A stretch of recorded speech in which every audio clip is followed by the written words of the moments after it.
Alcohol ایک synthetic drink ہے جو صدیوں سے انسانوں کی روزمرہ مشروبات میں شامل ہے۔ اگر الکوہل کی پروڈکشن کی بات کی جائے تو اس میں ایک خاص فنگس جسے یسٹ کہتے ہیں وہ فرمنٹیشن کے پروسیس سے کاربوہائیڈریٹس کو ڈیگریڈ کرتا ہے جس سے الکوہل کی پروڈکشن ہوتی ہے۔ الکوہل کی بہت سی قسمیں ہیں جن میں ایتھائل الکوہل سب سے زیادہ استعمال کیا جاتا ہے اور یہ عام طور پر بہت سی ڈرنکس جیسا کہ وائن، بیئر اور لیکور وغیرہ میں استعمال ہوتا ہے۔ اگر الکوہل کا مسلسل استعمال کیا جائے تو اس سے انسان الکوہل ایڈکٹ ہو جاتا ہے۔ الکوہل آلموسٹ ہر باڈی آرگن کو ڈیمیج کرتا ہے لیکن ایڈکشن کی وجہ سے انسان اسے چھوڑ نہیں پاتا۔ آئیے جانتے ہیں کہ انسان الکوہل ایڈکٹ کیسے ہوتا ہے۔ الکوہل انجیکشن کے بعد سٹمک اور اسمال انٹسٹائن سے بلڈ سٹریم میں ایبزارب ہو جاتا ہے اور سب سے پہلے یہ برین کو افیکٹ کرتا ہے۔ یہ برین کے پلیئر سینٹر جسے سیریبرل کارٹکس بھی کہتے ہیں اس کو سٹیمولیٹ کرتا ہے جس سے ڈوپامین کی پروڈکشن ہوتی ہے۔ ڈوپامین الکوہل ابیوزرز میں انٹینس ایکسائٹمنٹ، ہیپینس اور ریلیکسیشن جیسی فیلنگ پیدا کرتا ہے جو انسان کو بار بار الکوہل پینے پر مجبور کرتی ہے جس سے کہ وہ الکوہل ایڈکٹ ہو جاتا ہے۔ آئیے دیکھتے ہیں کہ الکوہل ہماری باڈی کو کیسے ڈیمیج کرتا ہے۔ Stomach and small intestine. Alcohol almost ہمارے ہر باڈی آرگن کو ڈیمیج کرتا ہے جیسا کہ stomach, small intestine, liver, brain, heart, kidneys وغیرہ۔ الکوہل کنزمپشن کے بعد تقریباً 20% الکوہل ہمارے سٹمک میں ایبزارب ہوتا ہے جس سے گیسٹرک جوسز کی پروڈکشن ہوتی ہے۔ گیسٹرک جوسز الکوہل میں مکس ہو کر سٹمک لائننگز کو ڈیمیج کرتے ہیں جس سے کہ سٹمک السر ہو جاتا ہے۔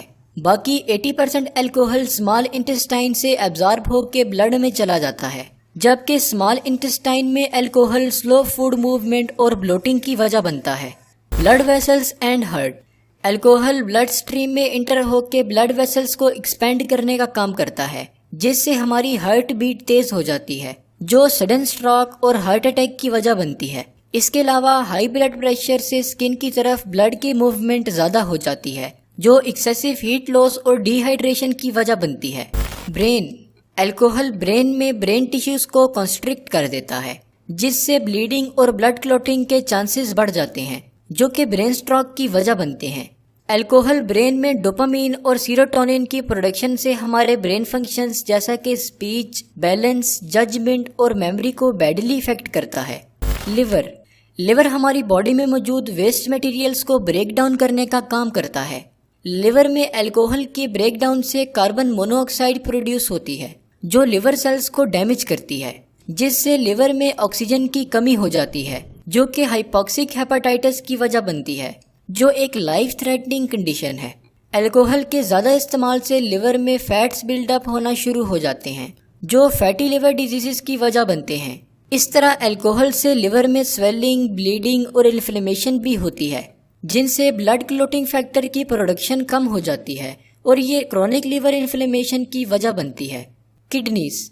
کڈنیز بلڈ کو فلٹر کرنے کا کام کرتی ہیں جس کے لیے کڈنیز کی طرف بلڈ فلو کا نارمل ہونا اور باڈی کا ہائیڈریٹڈ رہنا بہت ضروری ہوتا ہے، جبکہ الکوہل ابیوزرز میں ہائی بلڈ پریشر کی وجہ سے اسکن سے ہیٹ لاس ہوتی رہتی ہے جو باڈی کو ڈی ہائیڈریٹ کر دیتی ہے اور کڈنیز کی طرف بلڈ فلو تیز ہونے سے کڈنی سیلز ڈیمیج ہو جاتے ہیں اور کڈنیز بلڈ کو ٹھیک سے فلٹر نہیں کر پاتی ہیں جس سے بلڈ میں ویسٹ ایکیومولیٹ ہو جاتے ہیں اور الیکٹرولائٹس جیسا کہ سوڈیم اور پوٹیشیم کی مقدار بھی امبیلنس ہو جاتی ہے جو کڈنی فیلئر کی وجہ بنتی ہے۔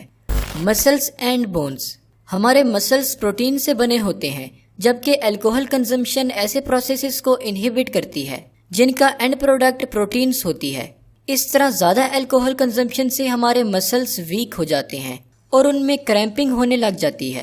اگر بونز کی بات کی جائے تو کیلشیم ہماری بونز کو اسٹرینتھ پرووائڈ کرتا ہے اور وٹامن ڈی کی مدد سے کیلشیم بونز میں ایبزارب ہوتا ہے، جبکہ الکوہل وٹامن ڈی کی پروڈکشن کو انٹرفیئر کرتا ہے جس سے بونز میں کیلشیم کی کمی ہو جاتی ہے جو کہ بونز کے تھن ہونے کی وجہ بنتی ہے اور ان میں فریکچر کے چانسز بڑھ جاتے ہیں۔ ٹریٹمنٹ۔